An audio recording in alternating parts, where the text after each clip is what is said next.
Hi, my name is Laura Huck, and today I'm going to take you on my journey in ECS 210. This class has allowed me to gain a deeper understanding of what it truly means to be an educator. I've learned the components of what it means to be a teacher, and have gained perspectives of many different teaching techniques. This class has enabled me to learn from a new lens in a way that I never would have imagined before. Through class discussions and lectures, I've been able to learn and understand a new way of approaching education. I've also learned that there are multiple ways of approaching different types of topics or lessons. Having multiple types of teaching enables students of all abilities to learn and understand the material. This class has given me the opportunity to challenge my bias and beliefs in a way that I've never done before. It has also provided me to take a more in-depth look at education. Through lectures and many class discussions, this class has enabled me to work through some very uncomfortable topics and challenge my own personal bias towards certain aspects of education. In the first week of classes, we began to express what common sense looks like. I learned through lessons and readings that common sense ideas can hinder opportunities for growth and improvement in schools.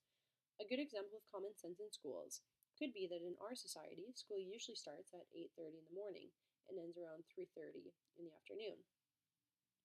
Another example would be that for certain schools, they have a bell that goes off at the same time each day and every day for recess. It is important as teachers to know and understand these ideas of common sense as we begin to start our careers. Challenging these common sense ideas as well as our own personal beliefs will allow us to grow and become better teachers. During these lessons on common sense, we also spoke about the definition of a good student. We explained that a good student is one who is attentive and who doesn't question the rules. I learned through different conversations that there are many different perspectives on what a good student is. There isn't any one good student. There are many different types of students who all have the potential to be successful in whatever life path they choose to have.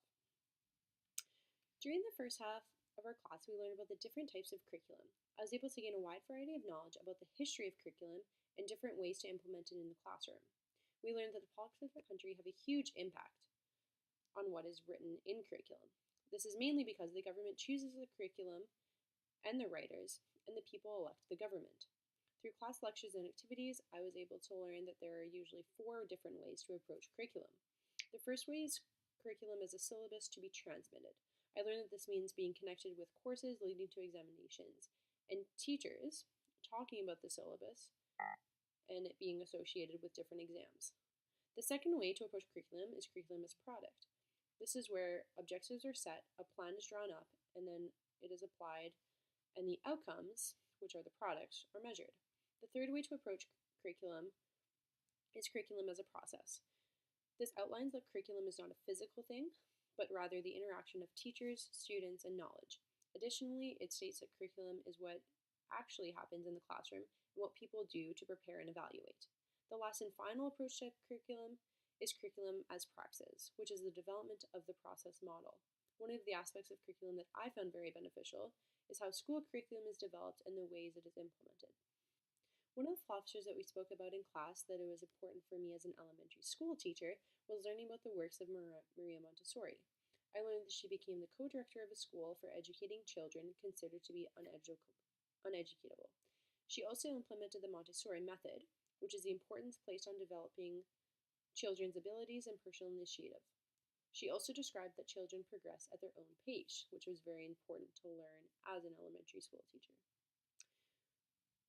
One of the other most important aspects that I've learned throughout this class was in regards to treaty education.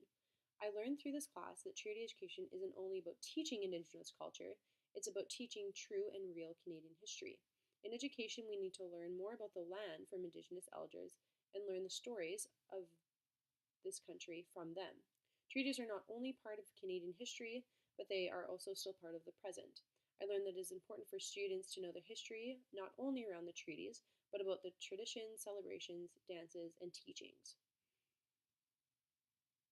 Treaties have given many of us the privileges, such as being able to share the land and creating families and communities. In regard to residential schools, many families continue to struggle with the aftermath and with the history of these schools.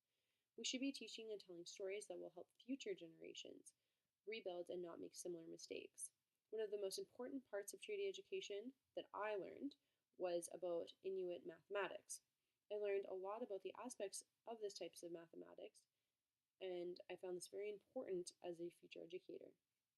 I found this topic very interesting because it is important for many students to understand the importance of Inuit mathematics. I believe this topic was important for me. One of the things I found interesting was from Poyer's article, which explained how the Inuit changed the traditional calendar. They figured out that the Inuktitut calendar is not either linear or solar. This calendar is based on recurring yearly events, and the name of each month on the calendar came from animal activity or nature. This is how they learn their months, which I found very interesting to learn. I found this class to be very beneficial, and I have gained many new types of knowledge, and through a lot of different class lectures and class discussions, I have learned a lot more about how to teach, ways to implement new teachings in my classroom, and also a lot more about treaty education and about curriculum.